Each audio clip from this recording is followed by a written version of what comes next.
ऐसे सुख वचनी आहे, ऐसे सुख वचनी आहे, विश्वासे अनुभव पाहे। रामरसाचे आचवी, रामरसाचे आचवी, आनरस रतती केवी। ऐसे सुख वचनी आहे, विश्वासे अनुभव पाहे।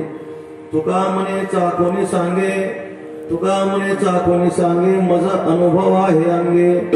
ऐसे सुख वचने आहे, विश्वासे अनुभव पाहे। महायोग पीठे तटे भीमरथ्याम वरम पुंडरीकाय दातुं मुनींद्रैः समागत्य तिष्ठन्तमानन्द कंदम परब्रह्मलिंगम भजे पांडुरंगम। पांडुरंगा करो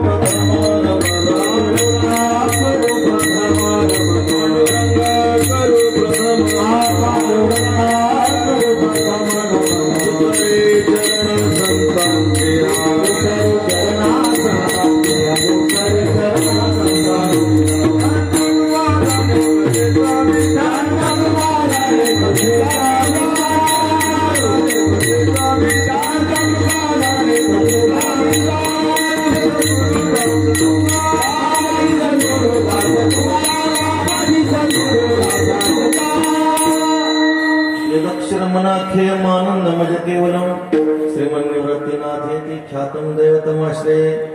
ज्ञानेशो भगवान विष्णु निवृत्तिर भगवान हर। सोपान भगवान ब्रह्मा मुक्ताख्या ब्रह्मचित्कला। नमो ज्ञानेश्वरा, नमो ज्ञानेश्वरा। निवृत्ति उदारा सोपान देवा। मुक्ताबाई नमो त्रिभुवन पावनी। अद्यत्रय जननी देवाचे। नमो सद्गुरु तुकया ज्ञान दीपा। नमो सद्गुरु सच्चिदानंद रूपा। नमो सद्गुरु भक्त कल्याण मूर्ती। नमो सद्गुरु भास्करा पूर्ण कीर्ती। सेवेलागी सेवक झालो तुमच्या लागलो निज चरणा। अहो स्वामी तुकया देवा, यावे करावा भैरू संपाद ज्ञानांचे विधान भक्ती। विलोकितो येन समाधी राजा, वैराग्यवंतं सुविचार युक्तम। नमामि सद्गुरुं शिरसा गुरुं आत्मरूपमनिषु स्मरण। सकळ विद्यांचे अधिकरण तेची वंदो श्री चरण। श्री गुरूंचे जयाचे आठवे शब्द सृष्टी अंगवे सारस्वता आगवे जीवेसिये। वक्तृत्व गोडपणे अमृता ते पारोखे मने रस होती वळणारे अक्षरासे। भावाचे अवतरण अवतरविते कोण, हाताचळे संपूर्ण तत्वबोध। श्री गुरूंचे पाय हृदय घेऊ सोनी ठाय, ते एवढे भाग्य वैमनमेशासी। ते नमस्कार म्हणे आता राम जानकी जीवन। योगियांचे निज ध्यान, राम राजीव लोचन तुका चरण वंदितो। मनोजवं मारुत तुल्य वेगम, जितेन्द्रियं बुद्धिमतां वरिष्ठं। वातात्मजं वानरयोथ मुख्यं, श्रीरामदूतं शरणं प्रपद्ये। निवृत्तिनाथाचे चरणी शरणागता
विश्वगुरु अखंड संयम समाधिस्थ भगवान श्री संत सम्राट सद्गुरु श्री निवृत्तीनाथांच्या अपार आणि असीम अनुग्रहातून महाकैवल्य तेजोनिधी साधकांचे मायबाप ज्ञानियांचे शिरोमणी संत सम्राट भगवान श्री ज्ञानोबराय, प्रेममूर्ती भक्त शिरोमणी श्री संत नामदेवराय, पैठण निवासी शांती ब्रह्म श्री संत एकनाथ महाराज, वैराग्य राग रसिक जगद्गुरु श्री तुकोबराय, प्रातस्मरणीय स्वानंद सुख निवासी सद्गुरु श्री जोग महाराज, वारकरी संप्रदायाचे परम आराध्य दैवत, षडगुण ऐश्वर्य संपन्न सच्चिदानंद घन, कर्तुम अकर्तुम अन्यथा कर्तुम सर्वशक्तिमान श्री रुक्मिणी प्राण संजीवन भगवान पांडुरंगाच्या अपार आणि असीम अनुग्रहातून पुण्यसलीला भगवती गंगा मातेच्या तिरी गोदावरी मातेच्या तिरी भगवान श्री प्रभू रामचंद्रांच्या चरण कमली आज चैत्र शुद्ध नवमी भगवान प्रभूच्या जन्मोत्सवाच्या निमित्तानं संध्या समयाला सेवेला घेतलेला अभंग संत श्रेष्ठ जगद्गुरु श्री तुकोबर यांचा असून जगद्गुरु श्री तुकोबर प्रस्तुत अभंगातून भगवान प्रभू रामचंद्राच्या नामाचा महिमा सांगतात. विठ्ठल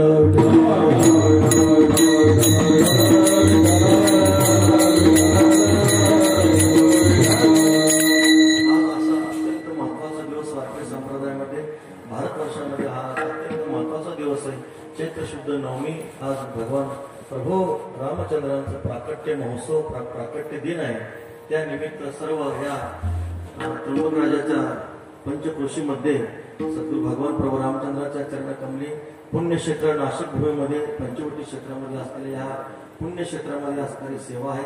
सर्व माता पित्यांच्या चरणी भक्तिभावाने साष्टांग प्रणिपात करून आमचे प्रातस्मरणीय गुरुवर्य पूजनीय श्री दातामूर्ती भोदे बाबा यांची परंपरा चालवणारे आमचे पूजनीय गुरुवर्य आरू महाराज आहेत. सगळे आमचे असणारे गुरुबंधू आहेत. सर्वांच्या चरणी भक्तिभावाने साष्टांग प्रणिपात करून आपल्याला ही प्रभूची सेवा करायची. विठ्ठल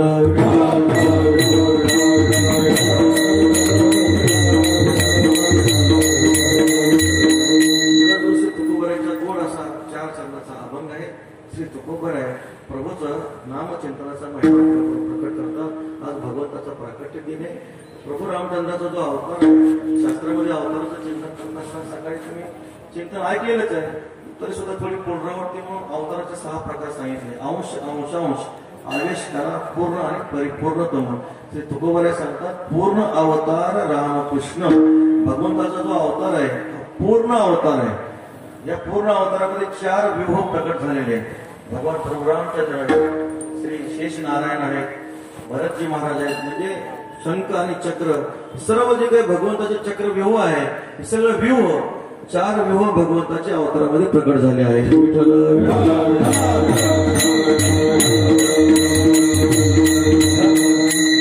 अवताराचा महिमा 10व्या अध्यायामध्ये गोड वर्णन करतात. जेने धर्माचे जीर्णोद्धार केला जो सूर्यवंशी उदेला सूर्य जो का तो हाती रूपर्जितया तो रामचंद्र ने जानकी कांतो नामाद्वारे वर्णन करतात.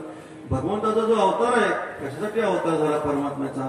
जेने साकडल्या धर्माचे ने कैवारे आपण पया धनुष्य करून दुसरे विजयलक्ष्मी मोहरे केले कृती पाठी उभे ठाकून सुरेळी प्रताप लंकेश्वराची शिसाळी गगनी उदो म्हणत हस्त बळी दिली होता. जेने देवाचा मानोगी वसिला धर्माशी जीर्णोद्धार केला सूर्यवंशी उदेला सूर्य जोगा. ज्ञानोबऱ्या वर्णन करतात भगवान परमात्म्याचा अवतार कशासाठी आहे.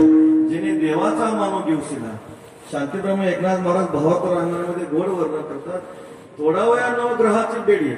नवग्रहाची बेडी तोडण्यासाठी देवांना बंदीवासातून मुक्त करण्यासाठी भगवान परमात्मा प्रकट झाले. धर्माचे जीर्णोद्धार केला. धर्माला जी काही ग्लानी आली होती धर्मजात आगे रक्षण ऐसा भाव स्वभाव असे म्हणून आजत प्रत्येक ठेवी मी अव्यक्तपणे नाटिवी जी वेळी धर्माती भवी अधर्म हा ज्ञानोबऱ्याच्या वया खूप गोड आहे. ज्ञानोबऱ्या सांगतात परमात्मा त्यावेळेस अवतीर्ण होता.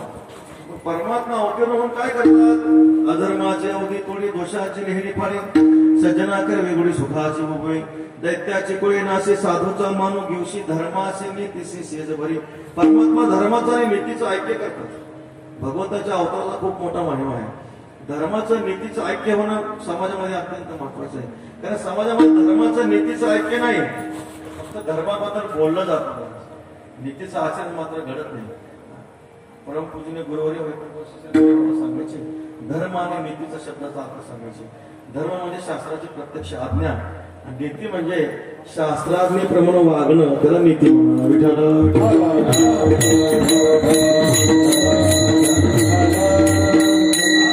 धर्म बोलला जातो पण धर्माचं नीतीचं ऐक्य नाही. मद्यपान करू नका असे सांगणारे मद्यपून भाषण करतात. धर्माचं नीतीचं ऐक्य आहे का. धर्माचं नीतीचं ऐक्य आपल्याला व्यवहारामध्ये कलियुगामध्ये पाहायला सापडत नाही. पण भगवान अवतार येतात तेव्हा धर्माचं नीतीचं ऐक्य करतात. अविवेकाचे काजळी परमात्मा घालून टाकणार. विवेक दीप उजळी योग्या पाहे दिवाळी निरंतर स्वसुखे विश्व कोंदे धर्माची जगी नांदे भक्तानी गती गोंदे सात्विक करते स्वसुखाने विश्व कोंदून जातं. भगवान परमात्मा जेव्हा प्रकट होता तेव्हा पापाचा पर्वत नाहीसा होतो, पुण्याची पहाट फुटते. जय मूर्ती माझी प्रकट पंडुकुमारा ऐसिया काजा लागी अवतरे मी युगागी म्हणून तुकोबरे गोड वर्णन करतात. धर्म रक्षावया अवतार घेसे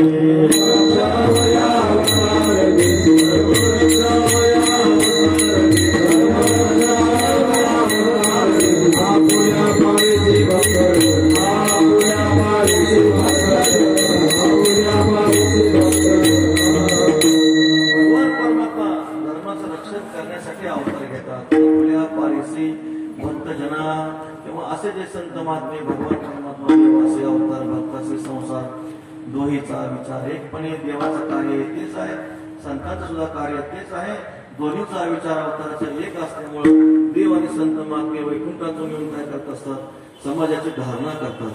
धारणा धर्म मिथ्या होत, त्याच्यामुळं धर्म शब्दाचं चिंतन करत असताना असं म्हटलेले ज्याच्यामुळे समाजाची धारणा होते त्याला धर्म म्हणतात. जगामध्ये धर्माची अत्यंत आवश्यकता आहे. जर धर्म नसेल, स्वधर्माचं आचरण जर भ्रष्ट झालं, मनुष्याला सुख मिळणार नाही. म्हणून संतांनी सांगितलं कुळधर्म चाळी विधी निषेध पाळी मग सुखे तुझं सरळी बिदडी आहे. ज्ञानोबा म्हणतात कुळधर्माचं आचरण कर, विधी निषेधाचं पालन कर, मग सुखे तुझं सरळी बिदडी आहे, मग सर्व सुख तुला प्राप्त होईल. ज्ञानोबा म्हणतात जर आपण ज्यावेळेस ब्रह्मदेवाने सृष्टीची उत्पत्ती केली, सृष्टीची उत्पत्ती केल्यानंतर ब्रह्मदेवाने प्रजेला उपदेश केला. असं हे यज्ञ प्रजा सृष्टवा पूर्वाच्या प्रजापती आणि नपसविष्यध्वमेश्वर कृष्ण कामभूत देवेळी प्रजेला ब्रह्मा देवा काय असरो एक अम्मा तव तो म्हणे कमळ जन्मा भूतांपती तुम्हा वर्ण विशेष वशे आम्ही हा स्वधर्मोची विहिला असे याचे उपासा मग आपैसे पुरती काम एका स्वधर्माते भजाल ते कामधेनुहा होईल वांछित हे पुरेल मानसीचे जैसे ऋतुपतीचे द्वार वनश्री निरंतर वळगे फळभार लावण्यासी.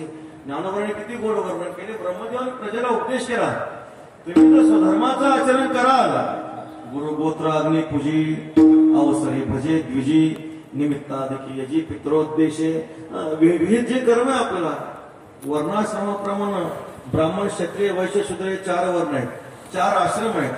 ब्रह्मचर्य गृहस्थ वानप्रस्थ आणि संन्यास. त्या त्या आश्रमाला त्या त्या वर्णाला शास्त्राने विहित कर्म सांगितलेले आणि ते विहित कर्म आपण आचरण केलं पाहिजे. श्रेयान स्वधर्म विगुण असं म्हटलेलं आहे. आपला स्वधर्म कठीण जरी असला, वर्ण आश्रमाप्रमाणे आपलं कर्म जरी कठीण असलं तरी त्या कर्माचं आपण आचरण केलं पाहिजे.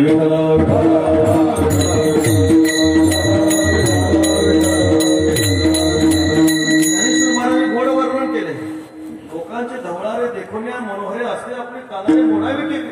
ज्ञानोबा सांगतात लोकांचं जर उंच 3 मधली धवळारे घर पाहिले मग त्यांची घरं पाहून आपली जी काही झोपडे ते मोडावे का मोडू नये. ब्राह्मण यजन याजन अध्ययन अध्यापन करतात म्हणून आपण जर ब्राह्मणाचं कर्म करू गेलो तसं नाही. जे आपल्या वर्णाश्रमाला कर्म आलेलं आहे ते कर्म हलकं जरी असलं तरी आपण ते कर्म केलं पाहिजे. कारण महाराजांनी ज्ञानोबा किती गोड वर्णन करतात. ज्ञानोबा सांगतात द्विज षटकर्म करी शूद्र तयाते नमस्कार दोही से सर्व भरे निपिजे. द्विज ब्राह्मण षटकर्माचं काय करतात आचरण करतात. शूद्र फक्त ब्राह्मणाला वंदन करतात. दोघांचं पुण्यासारखं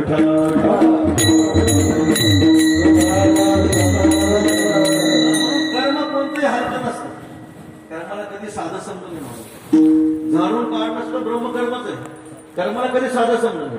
देवाचं पूजन जसं ब्रह्मकर्म आहे तसं सप्त्यामध्ये झाडून काढणं पंगत वाढणे सुद्धा ब्रह्मकर्मच आहे.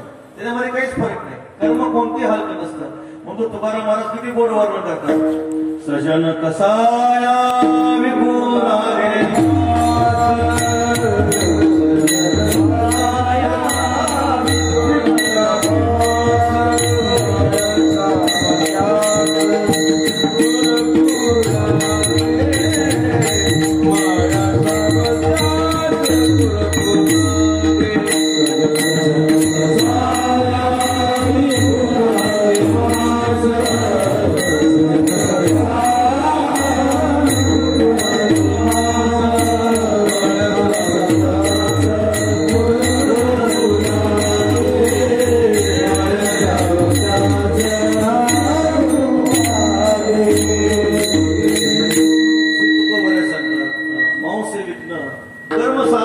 विशेष काही हलकं कर्म नाही.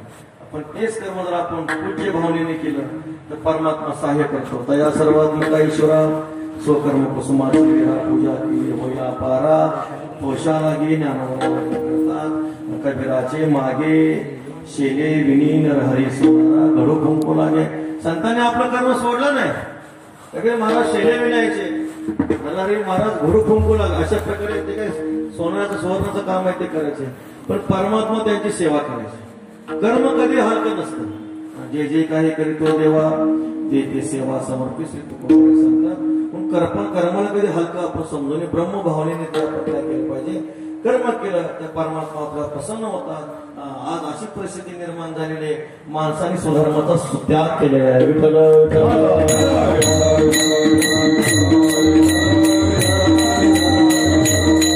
धर्माचा त्याग केल्यामुळे माणसाजवळ पुष्कळ संपत्ती आहे, पुष्कळ ऐश्वर्य, पण समाधान नाही.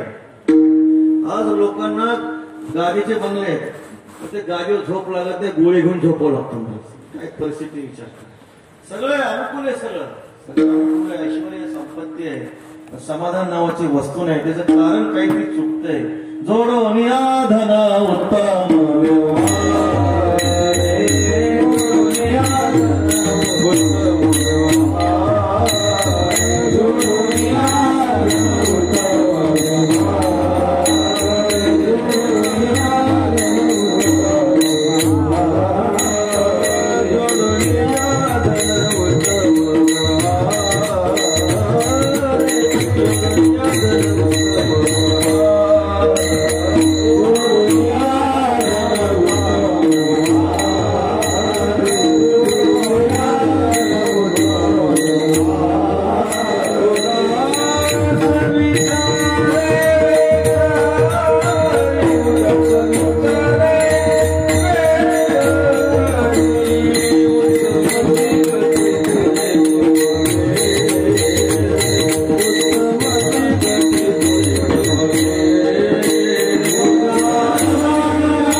समाधान का नाही माणसाला? त्याचं कारण तो बघायला सांगतो. जोडून या धन उत्तम व्यवहाराने धन प्राप्त व्हावं आणि उदास विचारणे वेळेस करावा. असं सध्या फार पाहायला मिळत नाही. जेथे जेथे संपत्त्या दोन्ही वस्त्या रे आठाया तेथे जाण धनांच्या विभूती माझे फार पाहायला मिळत नाही. असं संपत्ती असते, लोक आज पंक्ती देतात, भ्रष्टाचाराचा पैसा गोळा करून देतात. विठ्ठल अत्यंत कठीण गोष्ट आहे. उत्तम व्यवहारानं धन प्राप्त केलं पाहिजे. अशुद्ध धनाचा परिणाम खूप सांगितला शास्त्रामध्ये. भेदो वैरम विश्वास संस्पर्धा स्त्री द्यूत मद्यपान अनर्थ शेवटचे 15 अनर्थ अशुद्ध धनाच्या ठिकाणी. धन योग्य पाहिजे, शुचित धन पवित्र पाहिजे. अशुद्ध धन असेल तर काय परिणाम होतो आपल्याला माहिती आहे. एवढे मोठे ज्यांनी कलीचं दमन केलं श्री परीक्षिती महाराज, अशुद्ध धन त्यांनी ते जरासंधाचा मुकुट लिलया आपल्या धारण केला मस्तकावर. परिणाम एवढे मोठे धर्मनिष्ठ परीक्षिती महाराज, एवढे मोठे कलीचं दमन करणारे परीक्षिती महाराज, पण त्यांची बुद्धी बिघडली, अशुद्ध धनामुळे बिघडली महाराज. म्हणून धन शुद्ध पाहिजे. ते धन शुद्ध असलेले धन उदास त्याचा वेध झाला पाहिजे. असं सहसा फारसं पाहायला मिळत नाही. समाधान सांगत होतो मी. समाधान अत्यंत महत्वाचं आहे. आज मनुष्याकडे सर्व आहे, सगळे आहे मनुष्याकडे, पण जेवढं समाधान पाहिजे तेवढं समाधान मिळत नाही. समाधान कशामध्ये आहे? महाराज सांगतात पुष्कळ ऐश्वर्य असतं म्हणजे समाधान मिळतं असं नाही, पुष्कळ संपत्ती असते म्हणजे समाधान मिळतं असं नाही. समाधानाचा संपत्तीचा काही संबंध नाही. समाधानाचा संपत्तीचा कसला संबंध नाही. नको देव देवा द्रव्याने भाग्य तो एक उद्वेग होय जेव्हा. समाधानासाठी गुरुवारी सांगत असतात. समाधान कसं असतं? चांगलं बोललं, चांगलं खाल्लं, चांगलं पिलं, चांगलं केलं ते माणसाचं चांगलं होतं. चांगल्या आचाराचा, चांगल्या विचाराचा परिपाक म्हणजे समाधान.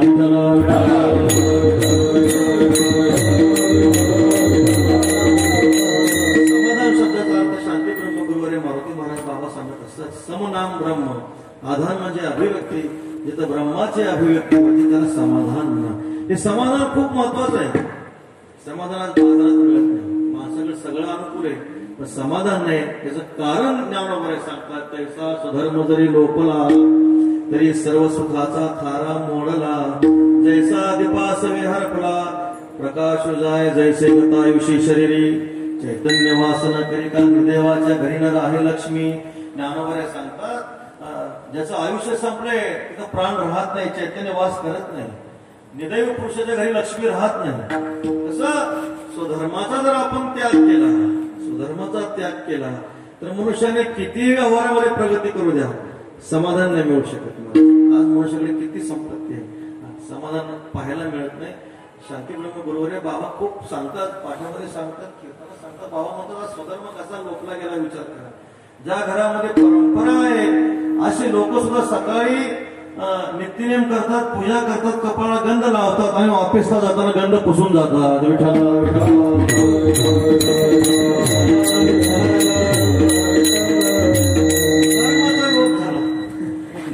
महाराजांनी खूप गोड वर्णन केलं. स्वधर्म अत्यंत महत्वाचा आहे, कारण प्रभूचा अवतार जो आहे धर्माचा जीर्णोद्धार केला. नवे नवे प्रभू कोण आहे? धर्माची तो मूर्ती,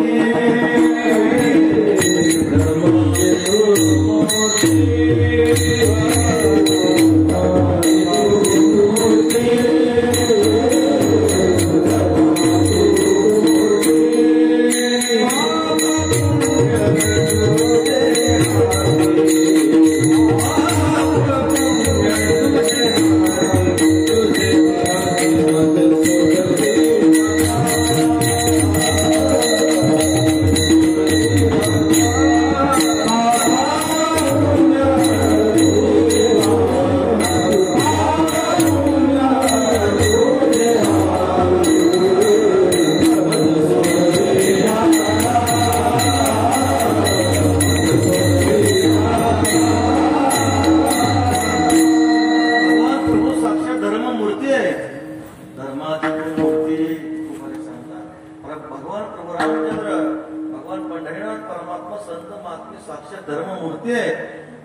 धर्ममूर्ती आहात.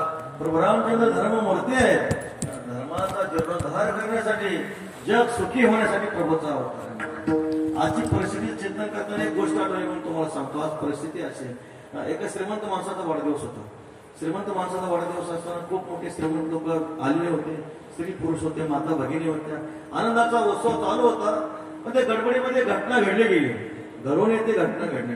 काय झालं, एका माऊलीच्या गळ्यातला सोन्याचा हार एका चोराने लंपस केल्यानंतर ते माता माऊली ज्यांचा वाढदिवस असतो त्यांच्याकडे जातात. म्हटले महाराज, शेठजी म्हणे पहा, तुमचा मोठा एवढा संपन्न पुरुषाचा वाढदिवस आहे, तुमच्या वाढदिवसामध्ये माझ्यासारख्या एका स्त्रीचा हार जावा, चोरी जावा, तुम्हाला तुमच्या सभेमध्ये, तुमच्या उत्सवामध्ये योग्य नाही म्हणे, लांछनास्पद आहे. त्यावेळेस त्या ग्रस्ताने हातामध्ये माईक घेतला, सांगितलं, म्हटले सज्जन हो ऐका, आपण सगळेजण सज्जन आहात म्हणे, आपण सगळेजण मान्यवर आहात सगळेजण. अशा परिस्थितीमध्ये आपण आपल्या एखाद्या माऊलीचा हार दाखवणे चांगलं नाही. ऐका, ती कोणी चोरी केली असेल ठीक आहे, चोरी आम्ही उघडकीस नाही आणणार म्हणे, कोण चोरी त्याला आम्ही काही त्रास देणार नाही. एक युक्ती करू म्हणे, आम्ही एक लाईट काय करू, दिवा घालून टाकू. दिवा घालून टाकू, पुढे एक टेबल आहे, त्या टेबलमध्ये चांदीचे वाटे आम्ही तिथे ठेवू, त्या माता माऊलीचा जो हार आहे तेवढा चांदीच्या वाट्यामध्ये ठेवा, आम्ही दिवे बंद करतो म्हटले. आणि मग सांगितल्याप्रमाणे शेठजीने सर्व दिवे बंद केले, त्या टेबलावर चांदीची वाटी ठेवली. 5-10 मिनिटं झाल्यानंतर म्हटले आता दिवा लावल्यानंतर तिथं त्या वाटेमध्ये हार आईच्या ऐवजी ती चांदीची वाटीच गायब झाली.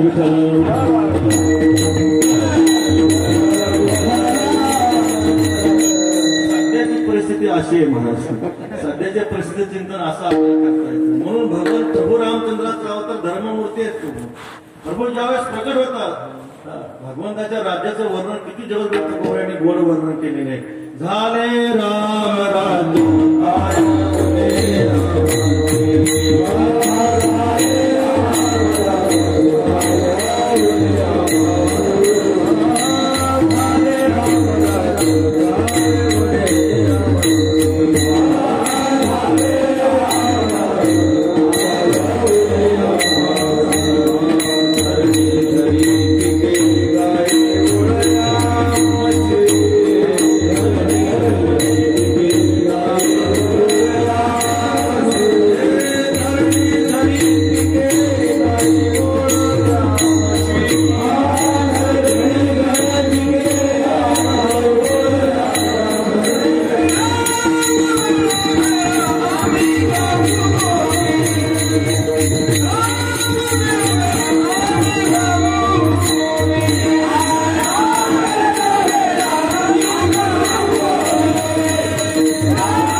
वळल्या म्हशी धरणी माता पीक देते म्हणाले.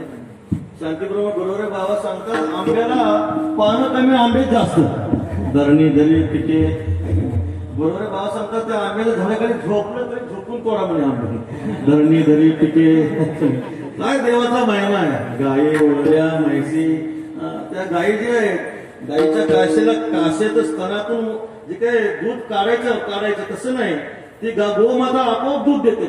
गायी म्हैसी दूध वळल्या महाराज सांगतात असं परमात्माचा महिमा आहे. राम वेळोवेळा मी गावोवे दळिता कांडिता जीविता ही बाई असं का घडलं गेलं त्याचं कारण तुकोबरे सांगतात. रामाच्या राज्यामध्ये राहणाऱ्या ग्रामवासीयांना छंद लागला होता. कोणता छंद होता. दळिता कांडिता जीविता हे बाई दळण करताना कांडण करत असताना जेवण करत असताना श्रीराम जय राम जय जय राम श्रीराम जय राम जय जय राम श्रीराम जय राम जय जय राम त्यांच्या मुखामध्ये सतत प्रभूचं चिंतन होतं. प्रभूचं चिंतन असल्या स्वप्नात तरी दुःख येईल का. स्वप्नी ही दुःख कोणी न देखी डोळा नामाच्या गजरे भय चुकले कळी काळा. तुकोबऱ्या सांगता भगवंतांनी आपलं सुख तुका म्हणे रामे सुख दिले आपले त्या गर्भवासी येणे जाणे कोणतले. भगवंताच्या राज्याचा असा महिमा आहे. भगवंतांनी सर्व अयोध्या नगरी सुखाची केली. अयोध्या नगरीचा महिमा सांगताना असं महिमा सांगतात अयोध्या शब्दाचा अर्थ आहे न योध्या इथे अयोध्या. तिथं युद्धच नाही. तिथं हेवा नाही द्वेष नाही मत्सर नाही निर्विषय नर चतुर्भुज नारी अवघा घरोघरी ब्रह्मानंद. तुकोबरे सांगतात तिथं निर्विषय नर आहे. जसं लोकागुकुळीच्या झाले ब्रह्मज्ञान गोकुळाचं वर्णन केलं तसं अयोध्यावासी लोकांचा असंच महिमा आहे.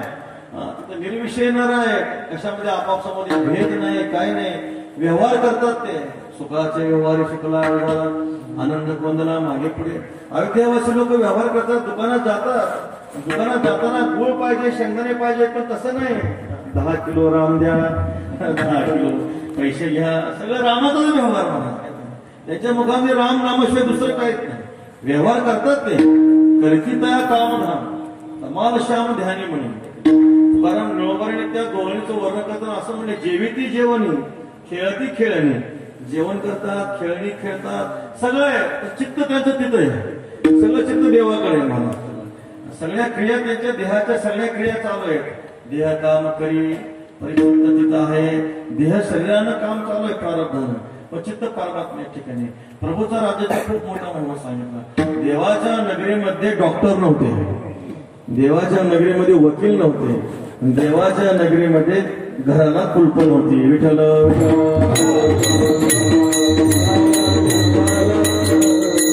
देवाच्या नगरीमध्ये डॉक्टर नव्हते म्हणजे देवाच्या नगरीमध्ये रोगच नव्हता.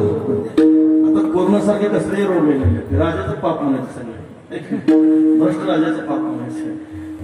कोरोना कसले रोग येतात. अकाली मृत्यू कधी पावत नव्हतं रामराज्यामध्ये. कधी मृत्यू येत नव्हता अकाली. रामराज्यामध्ये वकील नव्हते. त्याचं कारण रामराज्यामध्ये भांडणच होत नव्हतं. रामराज्यामध्ये दाराला कड्या कुलपे नव्हते कारण रामराज्यामध्ये कोणी चोरी करत नव्हतं. विठ्ठल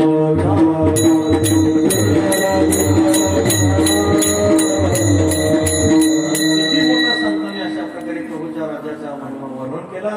त्याचं कारण आहे की सगळे ग्रामवासी जे अयोध्या नगरवासी होते ते काय करत होते भगवंताचं भजन करत होते. एका जनार्दनी नित्य हरीचे कीर्तन आसनी शयनी सदा हरीचे चिंतन. त्यांच्या मनाला छंद लागला होता. गोविंद गोविंद मना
गोविंद गोविंद मनाला कल्या